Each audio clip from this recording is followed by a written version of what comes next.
श्री नवनाथ कथासार अध्याय 9 गोरक्षनाथाचा जन्म। अयोध्येहून मच्छिंद्रनाथ निघाल्यानंतर मथुरा, अवंती, काशी, काश्मीर, मथुरा, प्रयाग, गया आदी करून तीर्थे करीत करीत तो बंगाल्यात गेला।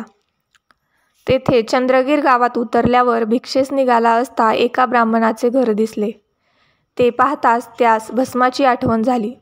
तो मनात विचारू लागला की मागे मी भस्म मंत्रून दिले होते ते हेच घर। याच्या यजमानीनबाईचे नाव सरस्वती।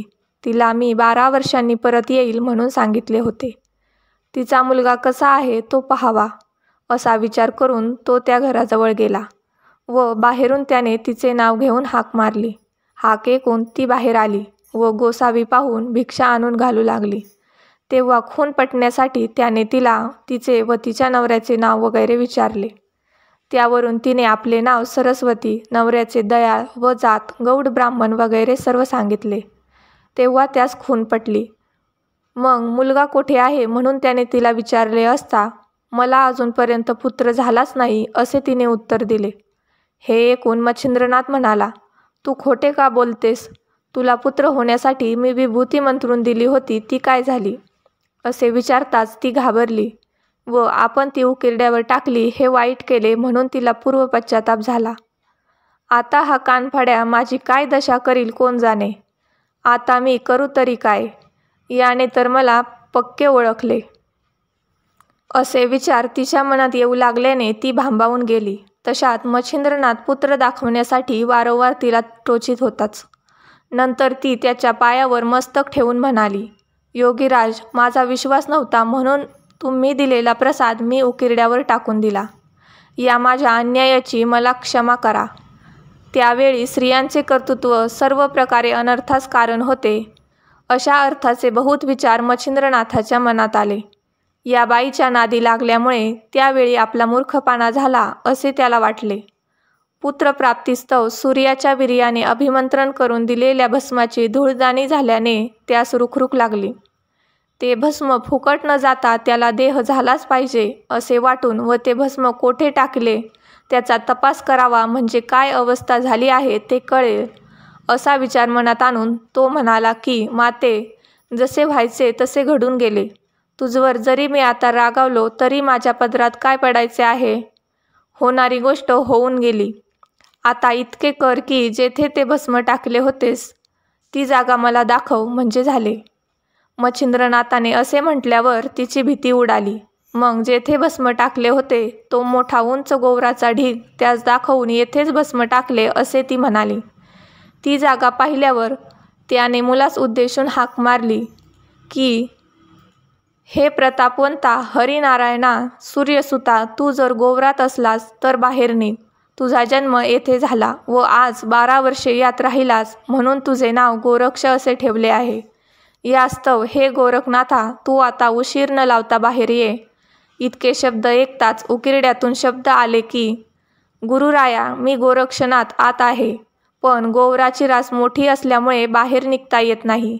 यास्तव गोवर एका बाजूस करून मला बाहेर काढावे। नंतर खास उकरून गोरक्षनाथास बाहेर काढले। तो तेजपुंज पुत्र बाहेर येताच सूर्यासारखा प्रकाश पडला। तेव्हा सरस्वतीस फार पश्चाताप झाला। असा पुत्र आपल्या हातून गेला म्हणून तिला तळमळ लागली व ती रडू लागली। तेव्हा मच्छिंद्रनाथाने तिला सांगितले की आता रडतेस कशाला?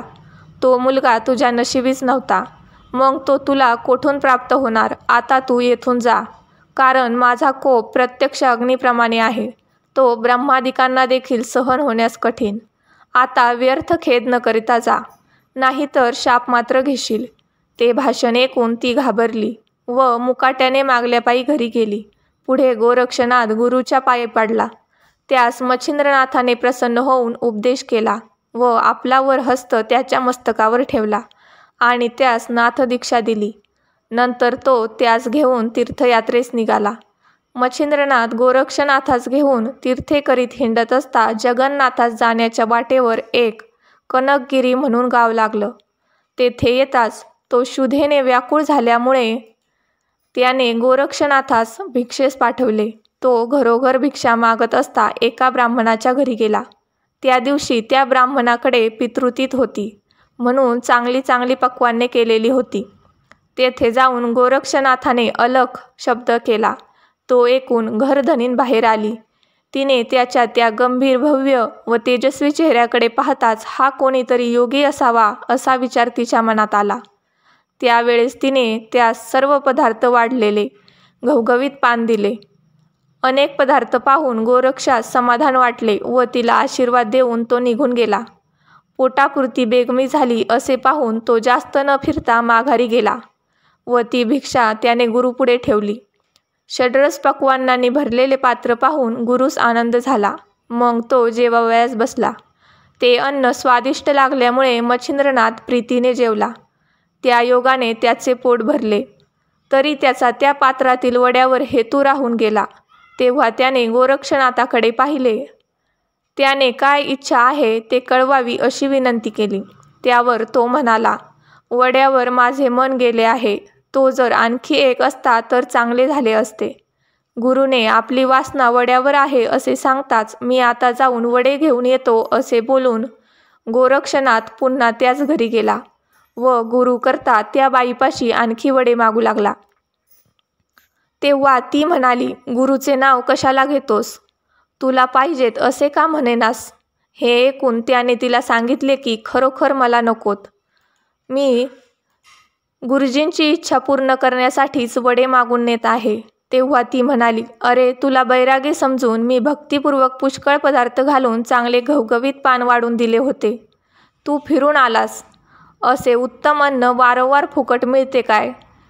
हे तिचे शब्द ऐकून गोरक्षनाथ म्हणाला, मी तुला जे मागशील ते देतो, पण गुरुची इच्छा पूर्ण करण्याकरता मला वडे दे.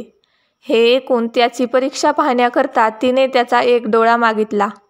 तेव्हा गोरक्षनाथाने लागलीच डोळ्यात बोट घालून आतले बुबुळ काढले व ते तिच्या हवाली करू लागला. तेव्हा डोळ्यातून रक्ताची धार वाहू लागली. ते साहसकृत्य पाहून तिने तोंडात बोट घातले. तिची छाती दडपून गेली. तिला त्याचा फारच कळवळा आला. ती 5-7 वडे घेऊन बाहेर आली व ते त्याच्या पुढे ठेवून हात जोडून म्हणाली, महाराज, मी सहज बोलले. माझ्या अन्यायाची मला क्षमा करा.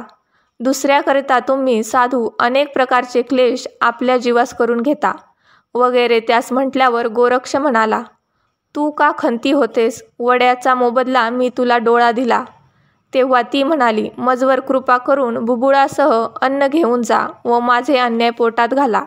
मग गोरक्षनाथ तिचे समाधान करून बुबुळ व वडे घेऊन निघाला व परत गुरुकडे आला. त्याने डोळ्यांचे व्यंग दिसण्यात येऊ नये म्हणून पट्टा बांधला होता. पट्टा बांधण्याचे कारण गुरुने विचारले, परंतु ते ऐकून त्याला दुःख होऊन तो वडे खाणार नाही व त्याची इच्छा तशीच राहून जाईन म्हणून त्याने पट्टा सहज बांधला म्हणून सांगितले. पण गुरुने डोळा दाखवण्यासाठी हट्ट घेतला. तेव्हा गोरक्षाने झालेला सर्व प्रकार कळविला व अन्यायाची क्षमा मागण्याकरता विनंती केली. मग बुबुळ मागून घेऊन मच्छिंद्रनाथाने मंत्र म्हटला व नाथाच्या डोळ्यात ते बसवून डोळापूर्व व्रत केला व मांडीवर बसवून त्याच्या तोंडावरून हात फिरविला. नंतर उभयतांनी भोजन केले. तेथे महिनाभर राहून मच्छिंद्रनाथाने त्यास सर्व साबरी विद्या शिकवली आणि अस्त्रविद्येतही निपुण केले. पुढील अध्याय ऐकण्यासाठी यूट्यूब चॅनलला सबस्क्राईब करा.